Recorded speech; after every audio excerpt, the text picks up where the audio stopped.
stiamo pensando anche a mettere a servizio della popolazione che sta ospitando le persone nelle proprie case le offerte che abbiamo raccolto distribuendole nel territorio.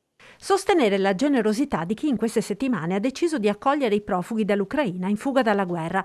La Caritas di Vittorio Veneto si è attivata in due vie. La prima per chi ha offerto la propria disponibilità attraverso la Caritas stessa, la seconda per chi ha seguito altre vie ospitando personalmente i profughi. Con i primi, quelli seguiti da Caritas Vittorio Veneto, attiviamo l'erogazione di 25 € settimanali a persona per gli adulti e 10 € per i ragazzi, per i minorenni, e mentre per chi invece ha seguito questa fase di accoglienza in modo autonomo, mettiamo a disposizione sulla base degli abitanti dei comuni presso i nostri centri di ascolto una cifra proporzionale appunto agli stessi abitanti dei comuni. Un contributo concreto dunque all'interno di quella rete tra tutti i soggetti coinvolti che vede comuni, ULS, Caritas, centri di formazione degli adulti lavorare insieme per offrire la migliore accoglienza possibile a chi, soprattutto donne e bambini, fugge dalla guerra. Quando abbiamo raccolto le ospitalità di chi voleva ospitare al proprio interno, nelle proprie famiglie, nel proprio appartamento i profughi ucraini,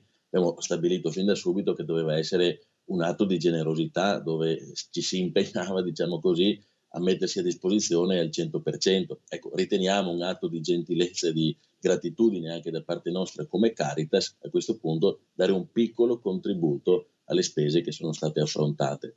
E ricordo che alle persone che ospitano noi diamo una tantum 150 €, quindi una cifra limitata a sostegno delle spese.